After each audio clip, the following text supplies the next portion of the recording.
Welcome to Getting to the Truth in This Art. I am your host, Rob Lee.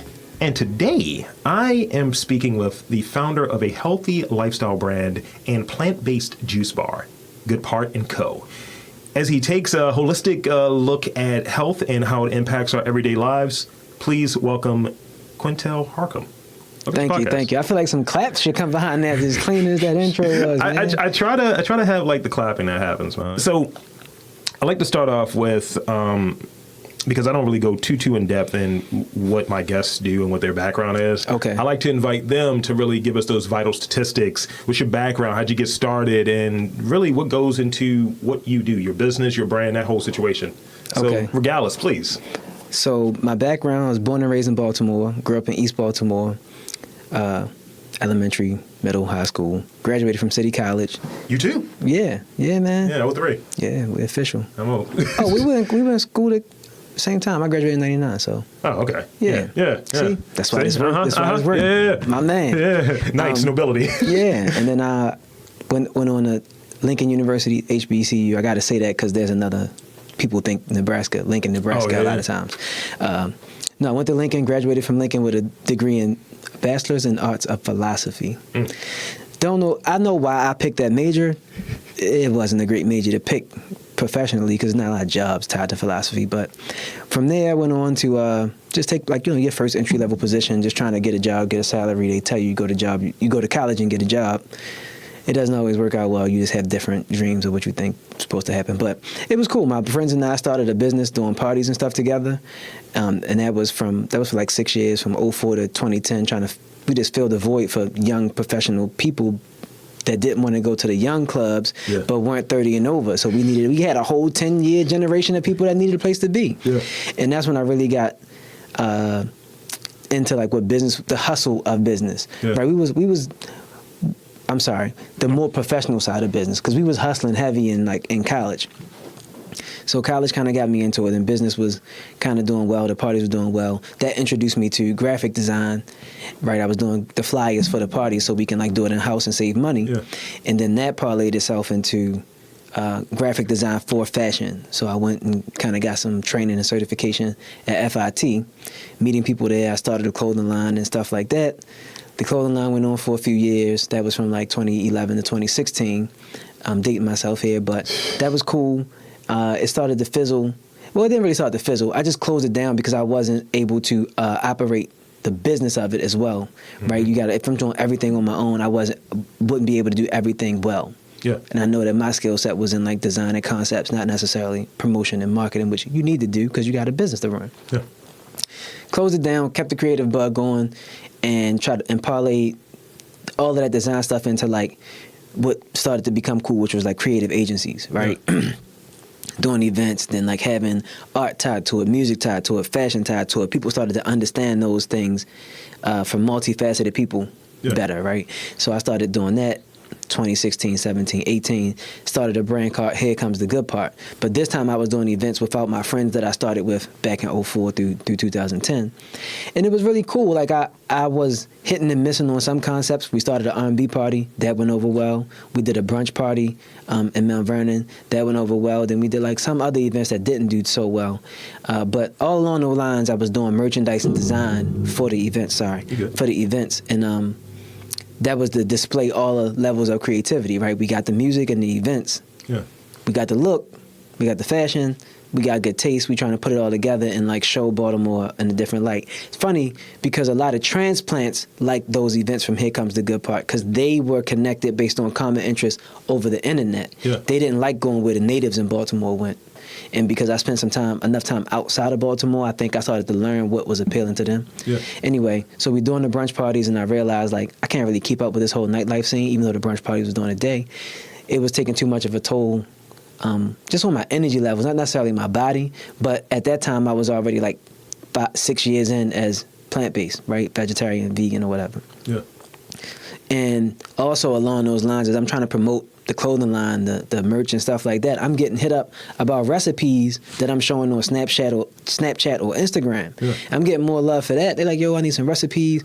Man, what's it like? What you eat? Will you get protein? Stuff like that. And I'm like, yo, I got these new T-shirts. Trying to cop them. And they ain't really, they responding, but not as much as they talking to me about this health stuff. And that's going all the way back to the hustle. If people are asking about it, then there's a void to fill there. And I was like, that might be a business opportunity. And I just put it on the back burner.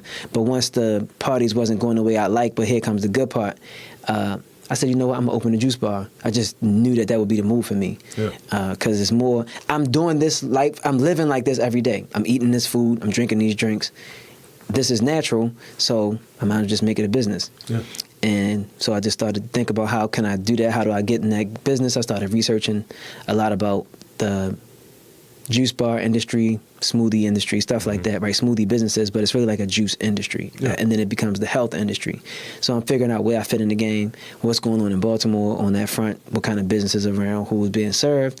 Then, of course, you're going to think about your most immediate demographic, right? The people that look like you. So I'm thinking about my friends because they're the ones asking me. So I'm seeing the things they're going through. They in their early to mid 30s and they got blood pressure issues and things like that. I'm like, we shouldn't be at that point right now. So it's like, how can I help them get better with what I know? Because clearly they think I have some good input on that. And then, I wrote a business plan, learned a lot about how to break down business, how to get a return on investment, what's things going to cost, what's my expenses, branding, marketing. That's kind of something I learned from the whole nightlife business and doing design, messaging and marketing, making things look good, who you're appealing to through design, but you still want to be able to be functional, which is like for me to help people improve their health. So I started making more clear and direct messaging around that.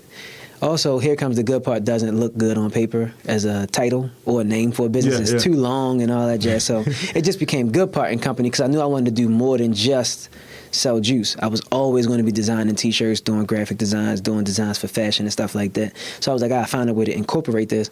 And at the time, like I said, the multifaceted people started to get more awareness. So people were more familiar with seeing brands do more than one thing well. And I went to Kith, right, the store in New York by Ronnie Feig. And I mean, I've been following him before he had Kith. So I've been like David Z and all that stuff. But anyway, he had Kith. Then Kith went from the small shop to a bigger shop to an even bigger shop, and then they had Kith Treats. And I'm like, if they can sell ice cream next to sneakers, I got to be able to sell T-shirts next to juice. It can't be that far off. And that's what really kept me thinking, like, okay, cool. And there's some other brands that I follow. Kitsune, it's a Parisian brand. They have stores in New York, LA, I think, too, but a lot overseas. And they have a record label, a cafe, and a clothing line, right? So you see one brand do multiple things very, very well. And I'm like, they are proof of concept for what they do. Now I got to prove it on my end. And so that's how Good Part and Company came about, right? All of those things added up to what Good Part and Company is now. Seems like you did one of these before. You've given me like all the answers. Interview's done. No, I didn't mean, but whenever someone asks for the background, I would like to start and be specific. So, if you want to tell me or cut me off, man, just do No, you good.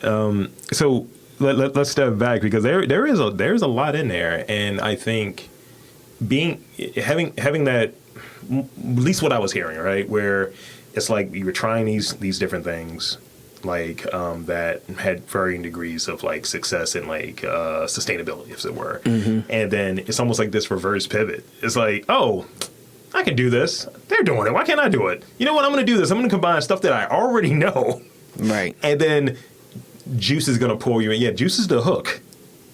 And that not even juice. It's selling, at least from my standpoint, it's selling this kind of lifestyle like, yo, you want to be healthy. You want to have this energy level. Here's something that's natural. Like, and even with what you're doing with social media right now, like that's what pulled me. I was like, hold on. I was like, all right, what's this about? And then I was saying, I was like, okay, that's interesting. Oh, okay. And wanting to implement more of that in there, that at least gives you cursory interest. And then as you start seeing, oh, that shirt is done really well. Oh, this is like coherent. This is like all together. This makes sense. This was done thoughtfully, because you run across people who have multiple things and it's like something's weaker than the other thing. You think all of it's kind of like less good. I think all of it's kind of like it goes down a rung. It's like you're only as good as your weakest part. Well, maybe you should drop that part. But I see consistency in what you have. Thank so you. much respect on that. Thanks. So in going back for those who might need it spoon fed. Okay. What is the mission overall of what you're putting out there? Like, I get the health component, I get the quality component, but really give them the rundown. What's that look like? So the overall vision for Good Parting Company is to see our community improve its quality of life, but starting from the inside out, because that's the part that I would know best, right? So it's a lot of different facets involved in how you take care of yourself, right? Personal health and well-being. I know the diet side, specifically plant-based diet. So that's when I always look around. When you travel, you see how people live. You go to different hoods. You know, it's pretty much the same thing going on in the hood. The mentality, at least, is the same. The surroundings just look different, but you kind of go through the same things. But when you travel to other cities and you're not in the hood, you see quality of life improve. Yeah. Different little things. Some people got 2 full bathrooms, not 1 full bathroom and 1 half bathroom. And people only shop at corner stores versus going to a market, versus you get out into the country and people grow their own food. Yeah. So you see the quality of life change. Those people that grow their own food tend to live slower, like slower pace, right? So now I really think about it. Then you see what people shop. You know, you're in a different tax bracket. You can afford better markets. You can afford better food, better clothes, different cars and homes. Yeah. And I care about that for everybody. Everybody deserves to live a higher quality of life if they're willing to do the work for it. I can only aid them in doing the work health-wise. Yeah. I got like personal anecdotes I can give on other types of health, but I can get factual and really guide somebody when it comes to what they eat. So the overall vision is to see people improve their quality of life from the inside out. Right? I really care about that. Yeah. But with that, you got to make it look cool. For us, you got to make it look cool, because people just don't like it. They're very resistant to it. You can tell them all day about healthy things, and they'll question you to death, but they won't question McDonald's. You know, not to come at McDonald's or people who like McDonald's. Come at those clowns. It's just what we deal with on this side of, health, and it's not like we do everything perfect, but it shouldn't be so much resistance. So we got to make it appealing. That's part of Good Part's mission, right? We got to make the healthy thing appealing without being boring. One thing I noticed coming into the health food industry is that it kind of needs a rebrand. It looks very generic, right? Everybody either think if you're in the health, you look like a gym rat or a jock, or if you're plant-based and vegan, you look like a hippie. Yeah. But now that information is spread across more people in different mediums, you got this bigger group of people in the middle who do everyday things, and they're more health conscious. Yeah. So I'm talking to those folks who are not on the extreme ends of what we think health looks like. So I want to connect with them. The rebranding part is important because, and especially like with our people, I remember I just got into this spot where I was coming out of this weird depression. So that's one component of health, right? Yeah. And I just started just eating differently, like being more mindful of what I was eating. I was one of those, I wouldn't eat enough in the course of a day. It's like, I'm just going to skip 2 meals. I'm going to eat once a day. And then that has its pitfalls to it. And then I just remember one of my friends hadn't seen me in a while. He's like, you lost a lot of weight. You good, bro? And I was like, no, I'm good. He's like, you sure? And I was like, I am. And he's like, so how'd you lose so much weight? Just, as people would ask. Yeah. And I was dabbling in juicing. And, I bought the, what is that? The Breville joint or what have you. I bought one of those. So I was juicing, doing that thing and going to the farmer's market, really doing that and committing to that. And then people just disbelieving that that's what I was doing to lose weight. I wasn't going to the gym or anything. I was just like, I'm eating more vegetables and I'm not eating tasty cakes or what have you. And it's like, nah, bro, that's not what's happening. I was like, I assure you it is. It's like, but it's so expensive. That's all it takes. Like, it's not even that expensive. It's just the access to these things. And that gets to kind of, you're from the same part of town, East Baltimore, right? And there's different areas that somehow there's not a market there. And that goes into the racial component or what have you. So being a person that looks like me and then you're doing something, you're putting out something that, for lack of a better term, looks cool, and then there's quality and science and trustworthiness behind it, I'll be inclined to buy from you because it's not that, oh, this looks hippie-ish or this looks inaccessible. Yeah, exactly. Thank you. I'm gonna start using that. So Rob, don't be mad. I'm stealing that. It's all good. Just tag me. I don't want it to look inaccessible. People are already turned off by the price point because they just think healthy food costs more. And in some cases it does, but overall it doesn't, right? Because you're investing in yourself, not. It's sustainable. You can regrow this. Yes. One apple seed can grow a whole apple tree. Right. So there's that. But yes, you don't want it to look. I don't want it to feel inaccessible. Just recently, somebody asked me, your brand seems like a luxury brand, and I said, well, I appreciate that, but it's not a luxury brand because I don't need that extra barrier stopping people from getting into what we talking about over here. I care about everybody getting healthy. It's a premium product, but it's not luxury. It's not just for certain people. My philosophy around it is, let's say a person that may be a consumer. Let's say I'm not necessarily a consumer, but I'm someone that's like in that middle group that I'm aware of you. It's kind of one of those things, and there's always a degree of skepticism. My philosophy always is, what's the quality about? What is their whole brand that they're putting out there? And like I said earlier, it's cohesive, it makes sense, and it's like, let me go there. I don't have any affiliations with, let me get a bunch of meat. I don't necessarily need that, but also I'm not like plant-based per se. And I think what you're doing, again, going back with the accessibility of it, is you can bring someone in, because there's almost an elitism sometimes where people are like, oh, I'm plant-based, so I'm better than you. We call them vegan Nazis. Yeah. Yep.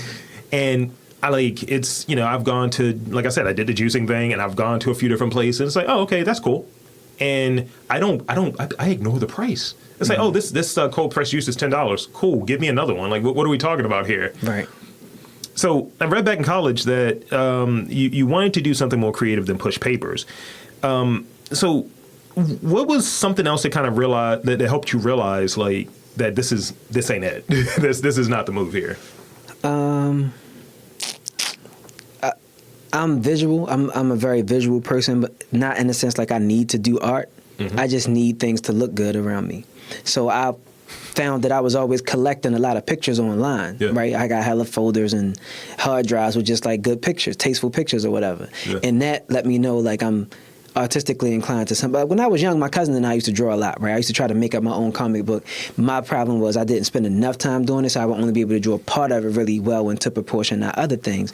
But that kind of was really brought me into it as far as post high school, right? The internet allowed me to see more and more pictures, more and more art being done. And I was like, I like this creative space, even though I'm probably more, left brain? Were you more logical? I'm probably more left brain, but I can do both, pretty well. I don't know which one. I don't know where's the test. If you know of one, show me the test so I can see which one I'm leaning towards. But it was really pictures, Rob. Pictures really brought me into it. I was like, I think I probably like to be doing something more creative. It's funny you mentioned the comic book thing. Same. Yeah, you try to make your own comic book? Same back in middle school. I did one. One of my teachers saw it because I was one of those kids I could have been an A student if I just took my time. I was like a B+ because I'd rather just quickly do the test. I didn't read anything. I just have like one of those memories. And I was just like, I need to sit here and draw this. I was selling like X-Men pictures and stuff like, I can draw you Wolverine for 50 cents. And then I started doing my own comic. And usually the teacher would come by and throw my stuff away. I was like, you're not throwing this one away. Yeah. And she got it. And she was like, oh, this is beautiful. How did you do this by yourself? I was like, just cram it through your test. So she got it laminated. And then, boom, I thought I was going to be a comic book guy. And then I went into business world and didn't really work out. It's a lot of work. You got to really, really be committed. You got to be... You got to be more creative than just being able to draw, because when you're doing a character, you got to tell stories. I remember when I was young, I was always conscious and aware of our blackness. So Brother Man was a comic book back in the day. It wasn't a great comic book, but it looked like us and it felt like us. Like black illustrators drew different from Marvel and DC and stuff like that. So he looked like a brother. His nose was kind of wide. It felt real. The stories was a little kind of lame. It was very stereotypical for black people, but I loved the way it looked. So I was like, all right, well, I'm going to just keep trying. But I was never really that good, but that put me in the lane of appreciating art. I dig it. So juicing's pretty healthy. I noticed that more black folks are paying attention to, like I said earlier, I'm plant-based. It's like, are you though? Because those potato chips, and they don't have the same connotation as being healthy, Yeah. And they're adopting more of a plant-based diet. Is that something, and I think you touched on it, but was that something that you really were considering from the onset, or was it like, I want to share this with people in that this is something I'm doing and I know this works, or when you're kind of branching out, maybe bringing in, let's say, new drinks? I saw this really dope one that's like blue that really caught my eye. Is that something that you're considering, that more people are now like like coming in and like, oh, I want to be plant-based. I want to be more inclined to this. Everyone's like bringing in like sea moss and such.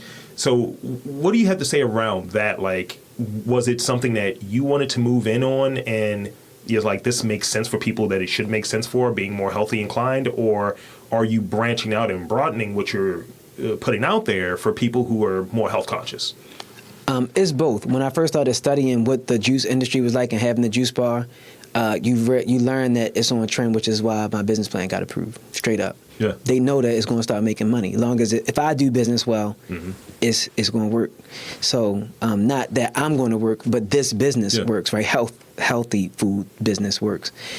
You had like Panera early on, but now you got like Sweet Green. You got more options. People can be, Chipotle broke the mold with how they serve their food. So now Sweet Green can do stuff like that.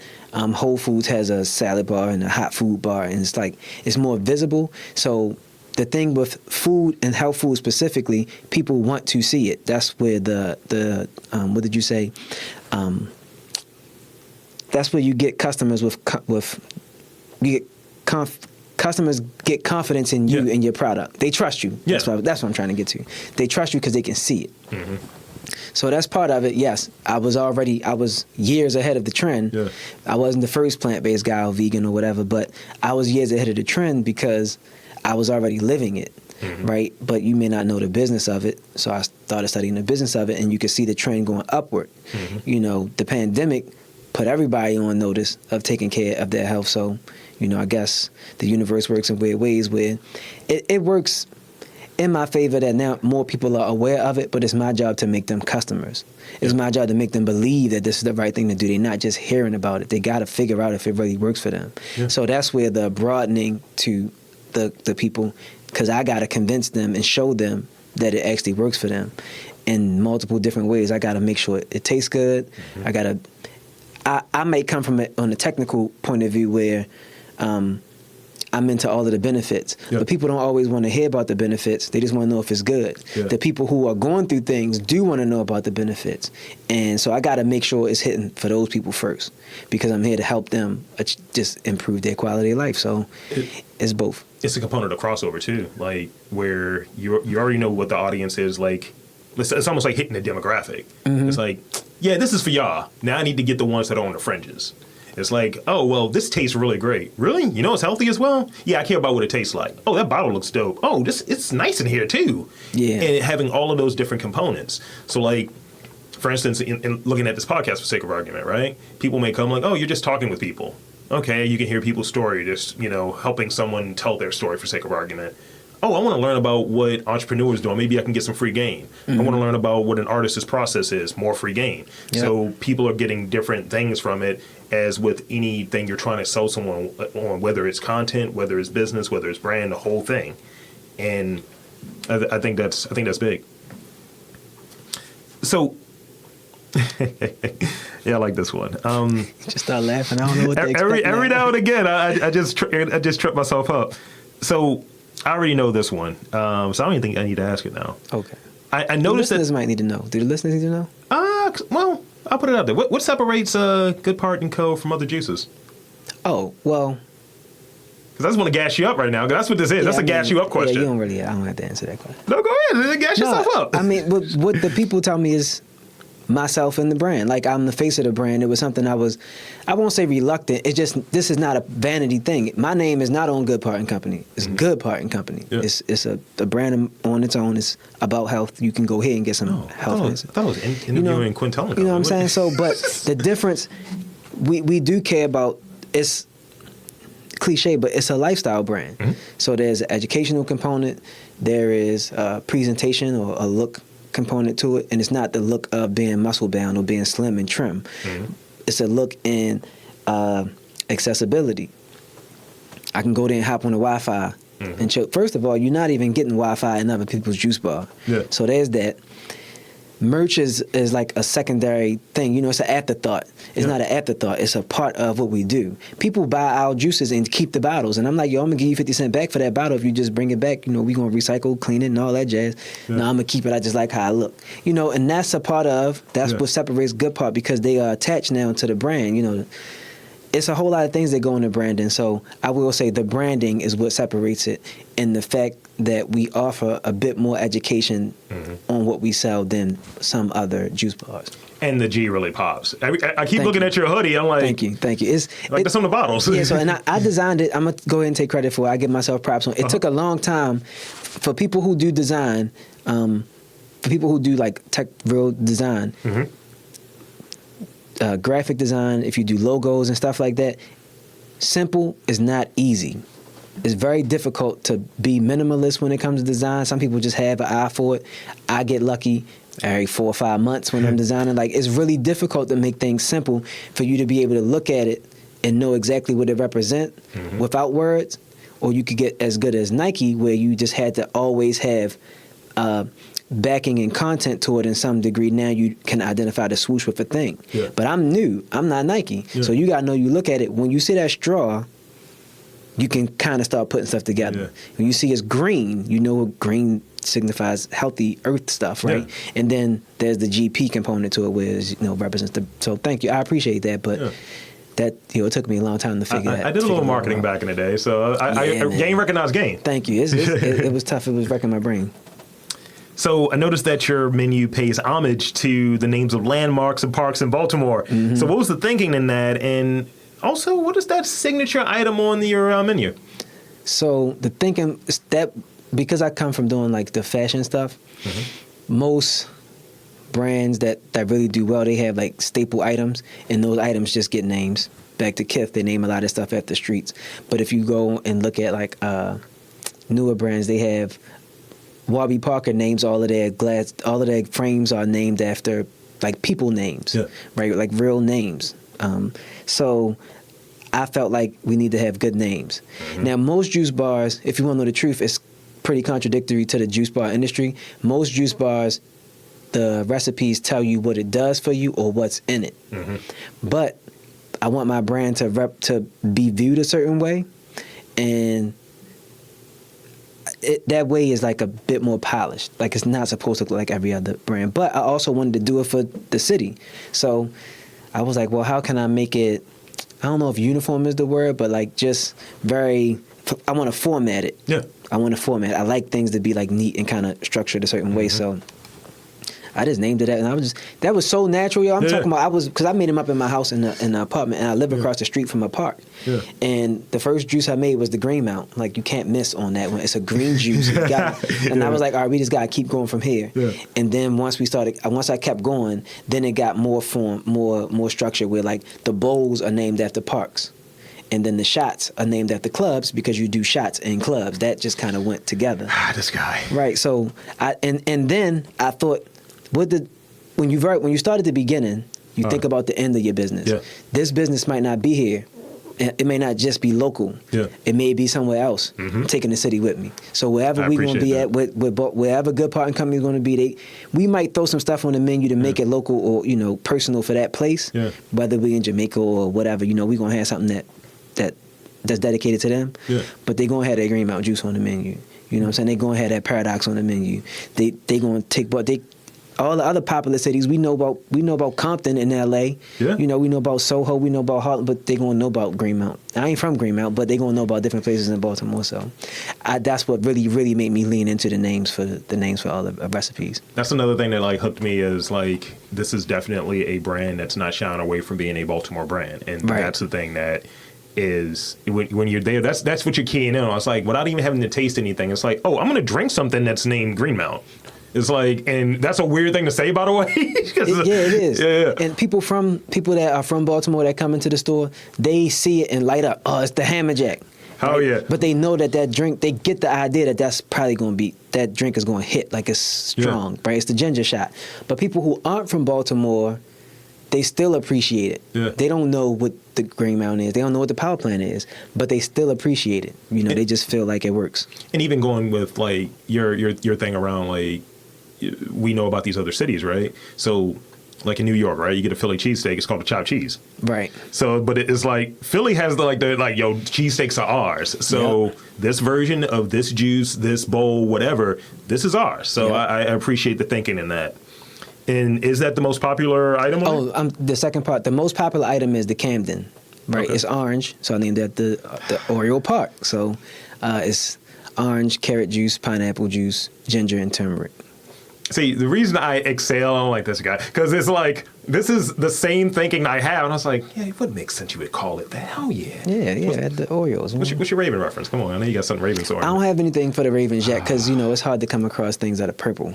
That juice purple, rather. Okay, You got eggplant and, a few other fruits and veggies, purple cabbage, but they don't juice purple. Yeah, because what is it, the ube joint, the Japanese yam? Yeah, but yeah. doesn't juice. Yeah, sweet potatoes juice pretty well, though. Okay. So, but also the Japanese yam is like hard to come by. It's kind of expensive. Don't make sense to use for a juice sometimes. See, I'm out here scene checking the type of vegetables I'm eating. Yeah, you already know, right? You already know, man. So, okay, got a few more, and then we got some rapid fire questions because I like to troll. I like to troll people with the rapid fire questions. I got time, man. All right. Which Baltimore-based company stands out to you in the past year? Like, obviously, we've had, COVID. We've had different things, and it's been hard for businesses, especially with people coming in. So, outside of yourself, because right. Sorry. Good. Yeah. Good part. What business has really been standing out? Some businesses that I think have been doing, like, I want to shout out to all the guys on 25th Street, right? So Huey Brand, Off Tour, Love, Loyalty, Love, Respect, Loyalty, right? C Baby, and all those guys, they like doing their thing. That was booming during the pandemic. Whether you wear it or not, you see it. Yeah. If you're in Baltimore, you see it. So those businesses have been thriving. Shout out to Derek Falcon for at Homemade and Cloudy Donuts. You get to see his business expand. That don't just happen like overnight, kind of. So it took time. That was expanding. You said over the last year, so it got to be building behind the scenes. Same thing for the clothing lines. And then I can be honest. I don't pay attention to a lot of things outside of what I do, so I'll miss a lot of stuff that really is really good, and really important, because when you're in business, you got to keep your head down and stay focused. You can't really get distracted, even by other people's success. Other people's success can be inspiring, but, you got to be you still got to be on your A game. So sometimes I miss a lot of things, and I feel bad about that sometimes too, because I really do understand the importance of other people doing good things. So if there's anybody that I did miss, I know it's somebody I know that's like doing good, man, and I feel bad because I ain't shouting them out, man. No, it's all good. It's a lot of people that I think, and the reason I asked that question, I think it's going to your point where some of these things just don't happen overnight, obviously. So your foundation was strong enough that something like this, that you have to pivot quickly, that you have really smart people that are there, people who have gotten lucky, but really smart people that are able to figure out a business practice that I can do this way or that way, and they're not allowing different limitations to stop it. Right. And that's the thing that I respect. I respect, and this is not a word, pivotability. I respect people that can kind of like just move that thing, and it's like, we're now a bottle shop. We're now doing this. You know what? Here's a take-home thing. Yeah, people are used to sitting down. We're not doing that right now. We're rocking with it. I value that. Yeah, that's the good thing about small business, though. You have flexibility, right? You can be quick and make changes and pivot, like you said. So I like that a lot for small businesses. I don't like big, clunky businesses that roll like, they pump out a lot of money, but they also got generic-ass products. Take too long. That makes people always ask you going to franchise, and I'm like, I'm going to expand, but I'm not thinking about franchising right now, because once you franchise, everything has to be the same in the whole franchise. And now I can't make that local juice. I can't make that juice dedicated to that area. Like now we going to Hopkins, we expanding to Hopkins. I'm adding a Hopkins drink to the menu. It's called the Hopkins. Oh, okay. Yeah, the Blue Jay, right? So it's themed around that. Yeah. You want to be able to do that type of thing because I want to connect to the people that's right there on the ground with me. And I think that's the thing. Like when I'm doing, from my standpoint, to pull a curtain back a little bit, when I'm not reaching out to a large business in terms of like ads and sponsors. I'm reaching out to, have I had a conversation with you? Do I know you? Do I respect your product? Cool. And then it's like, I'm doing ads. Yep. Like some people, it's just like, I just like what you do. I'm just doing ads for you. And, people will get back to me. It's like, oh, yeah, I heard about their thing on your podcast. This is great. And other people will reach out, and it's just like, I don't really respect what you're doing, and you're too big. I'd rather go small. Yeah. I think it's more value there, and people appreciate it more, and it's part of, I think, what we really have here is communities. Like it's a thing. Yeah, I feel you on that. A lot. I say it a lot because I'm into growth, but people misunderstand when I speak about. I say I'm more into like cult followings than mainstream popular stuff. I get you. But I still think the cult following or whatever the product or the service is should grow. Right, because the bad thing about it, the downside of just like being small, is that when you begin to grow, the people that started with you don't like you anymore because you grew. And the whole point in doing some businesses or making some kind of impact is for it to grow. You want it to get to a certain level. I think Prince is the prime example of being super duper popular, as good and as popular as Michael Jackson, but not as mainstream as Michael Jackson. Yeah. So he still was able to like feel close or feel more appealing to people who are into smaller things. So, but it still got like a high vibration to it. I think that's what I'm trying to say. Yeah, I get exactly what you're saying. Yeah. And I throw out there, and that actually is going to be my last question before the rapid fire ones. I got to ask this actually in a burger joint in Texas, and I know I shouldn't be talking about burgers because you're playing. No, it's all good, man. I'm trolling. And one of the guys asked us unsolicited. We're only people in there, black people, by the way, and he was like, "Yo, we're having a debate here. I think y'all know Michael Jackson or Prince." And I was like, "Michael Jackson when you're young, Prince when you're older, because you know better." And he was just like, that is the best version of the answer I've ever heard. And it's like, yeah, they're like kind of what you were touching on. It's like they're almost even, but one feels a little bit more accessible. And I recognize this as I've gotten older. Right. And you can listen to Michael Jackson like Kids Bob. Maybe. Yeah. It depends. Like I just appreciate Prince. I don't listen to his music as much as I listen to Michael Jackson's music, though. Yeah. Right.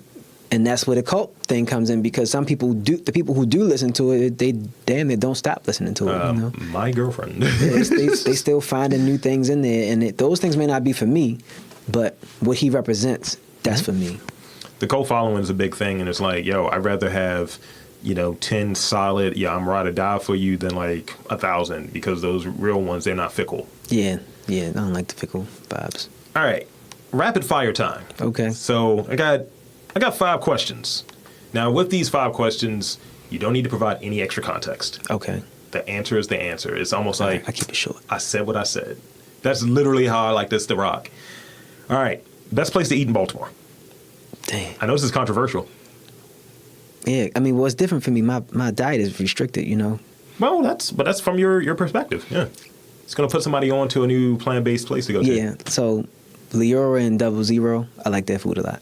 No, see, you give me places to check out. This is what the purpose of this is for, to give me stuff. I don't care about anybody else. I'm selfishly getting answers for myself. Yeah. Your favorite vegetable. This is the lane you're living in, so I need something. Hopefully you pull out something I never heard of, like bok choy. Yeah, I'm like, what? I like bok choy. It's not my favorite though. Sweet potatoes. Okay. Yeah. I've been doing these meal kits with the string beans and the sweet potatoes in there. I was like, yeah. Yeah, and mango is my favorite fruit. You didn't ask, but that would have been an easier question. This one actually kind of connects to it though. Favorite juice combination. Like if you could just have anything, who cares about the cost? What is that combination? Let's say you got 3 ingredients, 4 ingredients, whatever. What is that juice combination that you're like, hell yeah, that's the one? Man. And I'm lightweight urging you to get this on the menu too. Yeah, so my favorite juice combination, there's going to be kale in it, and then I want it to be sweet, but I don't want to use apples. So I don't think I made my favorite juice combination. It's not on the menu because I'm serving people. I don't just make stuff that I like. So that's a really great question. Rob, I got to go and think about this, man. I got to really write this joint out. Never give me a juice bar because it's just like, yeah, that's what I like, number 1. That's what I like, number 2. Yeah, that's another reason why we don't do custom made to order juices, but that's a different story. Yeah, I feel bad I can't answer this as well. I just know I want kale in it.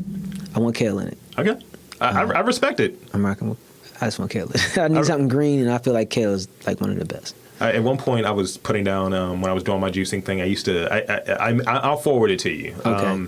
I was putting down like plays on different desserts or what have you. That was the theme I was working with. So it's like I got this like carrot, it's currants in there, and ginger, and I was like, yeah, this is like my play on carrot cake. Yeah, that was the thing I was going for. What have you? Now, granted, I'm not the same level as you. You're no, but that's a good way to think about it though, because that's a good way to market it, because you're talking in people in the language they understand. People like dessert, right? So you sell them what they want, and you just put a healthy vegetable spin on it. So that's cool.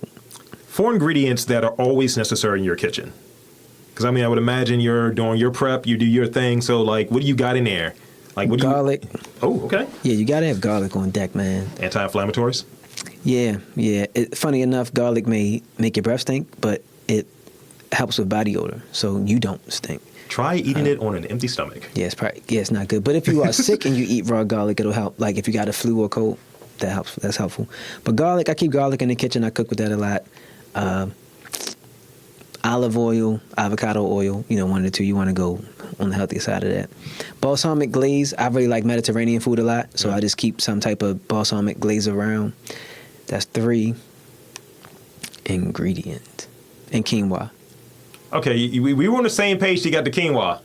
We were on the same page there because I got the glaze in the crib, and right. Because if I'm doing like a salad, sometimes it's a little bland. I was like, I need that in there because I like that kind of acidic thing that's going on there. Like I don't like salad dressing, so I need that glaze. Even if I'm like having like fish or something, like put some of that on there if I don't have like miso paste or something. Yeah. But yeah, I'm vibing with it. All right, this is the last one. This is the most gassy question I got for you. Okay. What's your motto? Gassy. I know. What is your motto? Healthy is a fashion statement. Sandy, you have one. You don't have your juice, but you got a motto. I appreciate it. Well, we started out with juice do it, right? I know Nike gonna come for that if I get big. They're coming for you, yeah. Yeah, but healthy is a fashion statement. It's trademark, and it's about to be on our next T-shirt release. But I really feel like that now, because like I said, when you're creative, right, you make your comic book characters and stuff. When you start writing stories, you gotta speak. You have to create in terms of dialogue. That's what I'm trying to say. And I like bold statements, things that short phrases. You want to be right around 3-5 words, short sentences. That's in marketing. You know how I go. Yeah. Healthy is a fashion statement. That's the best thing I can say. You can wear it. You can see it. The same way your people you may have seen from the past. They're like, yo, you losing a lot of weight. Yeah. You good. You know you good because you healthy, right? You put the work in. Yeah. And even if it don't look like it, you know what you're doing. Yeah. And you wear that. That's a fashion statement. It ain't even got to be about you going down a size or 2. You're doing the right thing for your body. Mm-hmm. That's the fashion statement to me. That's my motto. We rocking with that for healthy is a fashion statement. So that's all the questions I got. I want to open the floor up for you to tell people where to find you and all of that good stuff, and to check out you, the brand, the whole thing. So, floor is yours. Mount Vernon, that's the flagship store, right? That's the cafe. I got to create from scratch and all that good stuff. So 1216 North Charles Street, right next door to Aloha, right across the street from Chipotle. Just look up, you'll find the green sign. It's right there. And our second location is on Johns Hopkins Homewood campus, 3400 North Charles Street. We'll have a soft opening in a couple weeks, and then the grand opening will be a little while after that. But it's actually going to be open to the public, so you can come in off the street into the lobby, into the cafe. Yeah. And so we taking over Charles Street. We all the way uptown, now we in Midtown, and you know what's next. So, yeah, so online, everything is at Good Part & Co. So Instagram, Facebook, Twitter, it's all Good Part & Co. We're heavy on Facebook more so than anything. And then my personal Instagram is iQuell.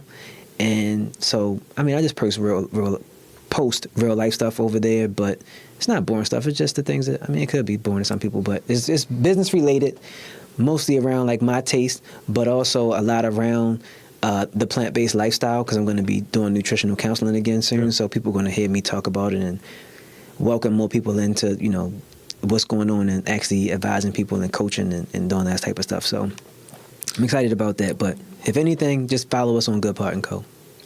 So there you have it, folks. I want to thank you for coming on to the podcast. Thank you for having me, man. I really appreciate it. Totally. So for Quintel Harcum of Good Part & Co., I am Rob Lee, saying that there's food, health, good things in and around Baltimore. You just got to look for it.